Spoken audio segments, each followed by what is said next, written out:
le filtre à air sur la Polo 2015 série Lounge. Donc il faut carrément retirer la boîte à air. Ne vous embêtez pas à essayer de retirer juste le cache qui est dessus. Et donc les durites, celle-ci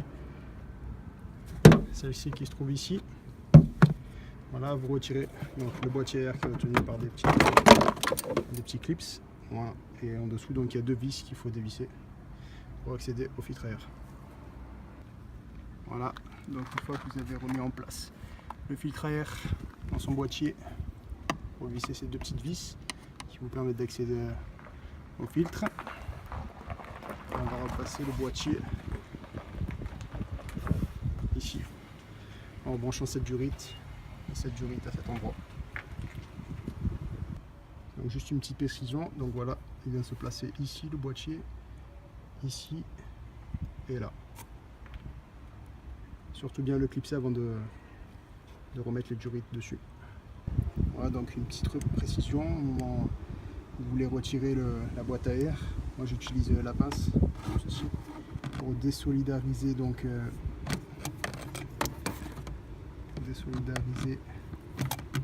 le collier et le replacer ensuite de cette manière là. Je le décale sur le côté pour pouvoir désolidariser donc la durite du boîtier. Je viens le replacer ensuite. Voilà, donc une fois les deux colliers remis en place, celui-ci et celui-ci derrière, il se trouve juste là.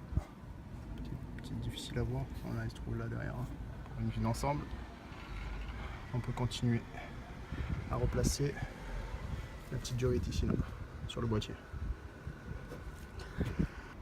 Voilà, donc on s'attaque à la vidange. On n'oublie pas d'ouvrir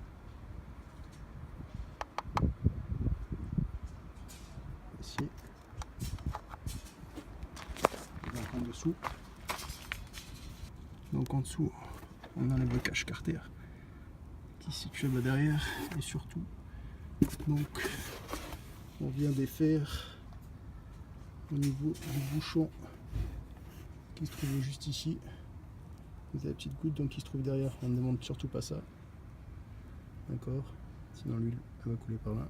Le bouchon il se trouve ici. Je vais vous montrer, voilà. Ok.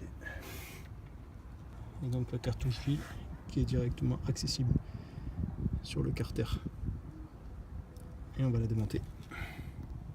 Et donc là, n'ayant pas l'outil approprié pour démonter ma cartouche, comme j'avais ça dans ma caisse à outils, un petit serre-joint, je fais que de cette manière-là. Je serre bien et normalement ça va se défaire. Attention, la suite dans 3 secondes. Donc comme vous pouvez le constater, donc ça a fonctionné. Hein. Toujours dévisser dans le sens inverse des aiguilles d'une montre. Voilà, ça coule. Donc on laisse bien couler et pendant ce temps on va s'occuper du filtre habitacle. Concernant le filtre habitacle, il se situe donc sous la boîte à gants. Donc, ici à cet endroit.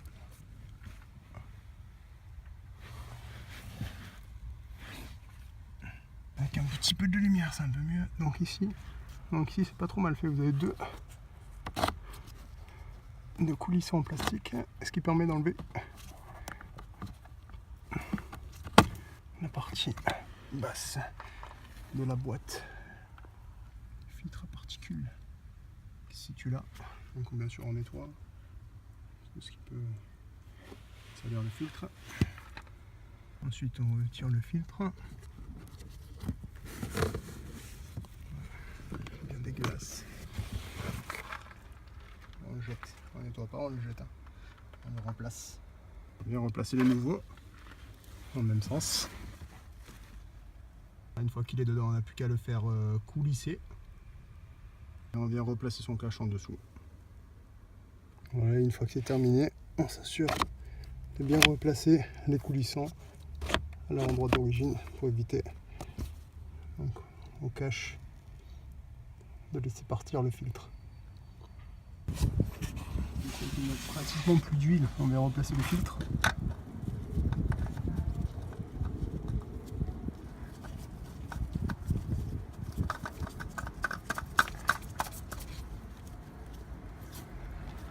On va le serrer à la main, ça suffira. Ensuite on va replacer le bouchon et son filtre sur le carter, qui est 19. Donc une fois que c'est serré à la main, on vient gentiment serrer à la clé. Gentiment, pas trop fort en fait. C'est ensuite on vient rebrancher la broche sur le capteur là, que j'avais enlevé. Pour pas qu'elle me gêne. Et voilà.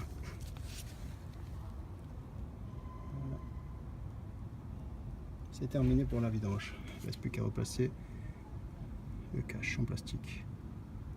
Voilà, donc c'est terminé. Le cache en plastique, on l'a repositionné. Il y a toutes les petites vis comme celle-ci. Voilà, c'est terminé.